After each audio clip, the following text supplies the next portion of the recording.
ఆత్మిక మూలకూటత్రయ కళేబర. ఇది కూడా ఇప్పుడు చెప్పిన దానికి సంపుటితమే. అయితే విడిగా ఎందుకు చెప్పారు? ఇది కొంచెం ఆలోచించాలండి. అన్ని ఉత్సాహం సాధన చేసేవాడికి ఉంటుంది కదా. అందుకు మూలమంత్రాత్మిక మూలకూటత్రయ కళేబర. మూలమంత్రాత్మిక అన్నారు. మూలమంత్రం అంటే ఏమిటి? ఇది కూడా తెలుసుకోవాలి కదా.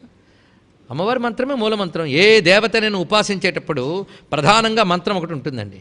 ఆ మంత్రానికి అంగములుగా మనకు పూజ, పునస్కారం, సహస్రనామ స్తోత్రం, హృదయం, ఇంకా చాలా చాలా ఉంటాయి. మంత్రం మాత్రం మూలమంత్రం. అది ప్రతిదానికి ఉంటాయి. అలాగే శ్రీ విద్య అంతటికీ మూలమంత్రమేదో అదే అమ్మవారు. ఎలా చెప్పగలిగారు? ఇప్పుడు వరకు చేసిన వర్ణన ప్రకారం మూలమంత్రాన్ని 3 భాగాలు చేశారు కదా. 3 భాగాల శరీరమే అమ్మవారి రూపము అంటే ఆత్మిక అంటే స్వరూపము కదా. కనుకనే అమ్మవారి స్వరూపం మొత్తం ఇప్పుడు ఏమైపోయింది? మూలమంత్రంతో కూడిన స్వరూపమే కదా. అందుకు మూలమంత్రాత్మిక. అమ్మ స్వరూపం మొత్తం కలుపుకొని మూలమంత్రాత్మిక. ఇంతవరకు విడివిడిగా చెప్పారు, ఇప్పుడు కలిపి ఇందులో చూపిస్తున్నారు మూలమంత్రాత్మిక. ఇప్పుడు అమ్మ యొక్క కళేబరం ఉన్నది ఏమిటి? స్వరూపము. అది మూలకూటత్రయ కళేబర. ఆ మూలమంత్రంలో ఉన్న కూటత్రయ అంటే 3 కూటములు.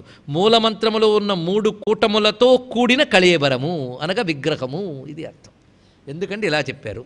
మూలమంత్రాత్మిక అంటేనే మూలమంత్రంతో కూడిన శరీరం కదా. మళ్ళీ మూలకూటత్రయ కళేబర అని ఎందుకు చెప్పారు?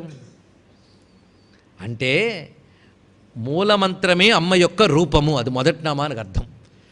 మంత్రం ఏది చేస్తున్నారో ఆ మంత్రమే అమ్మ. అది తెలుసుకోండి.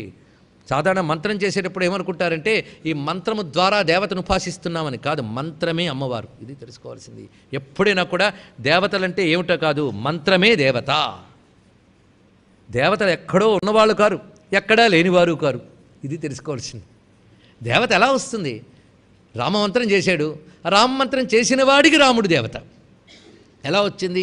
విశ్వవ్యాపకమైన ఈశ్వర చైతన్యాన్ని నువ్వు రామమంత్రంతో ఉపాసన చేస్తూ ఉంటే ఆ మంత్రములోంచి ఉద్భవించేటువంటి శబ్ద చైతన్యం ఆ ఈశ్వర చైతన్యాన్ని రామరూపంలో ఇచ్చిందండి.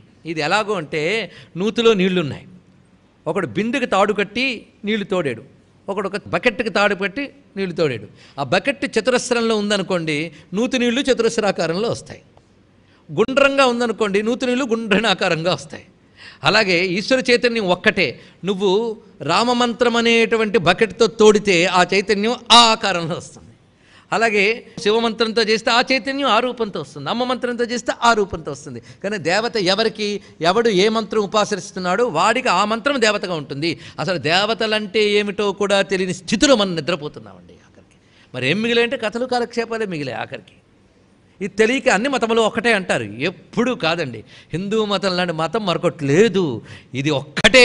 ఇలాంటి స్వరూపం ఈ వ్యవస్థ ఇంకో దానికి లేదు. అవి గొప్పవి కావని కాదు, ఆలోచన వేరు, ఆ పద్ధతి వేరు, వాటి ప్రయోజనాలు వేరు అంతే. హిందూ మతం ఉంది, ఈ ఉపాసన వేరు. ఇక్కడ ఉపాసన ఉంది, యోగం ఉంది, జ్యోతిష్శాస్త్రం ఉంది, మంత్రశాస్త్రం ఉంది, ధర్మశాస్త్రం ఉంది, వేదాంత శాస్త్రం ఉంది. ఎంత అద్భుతం! ఇక్కడ మూల మంత్రాత్మిక. మంత్రమే అమ్మ యొక్క రూపము. మూలమంత్రమే స్వరూపముగా కలది. ఇది దీని యొక్క అర్థం.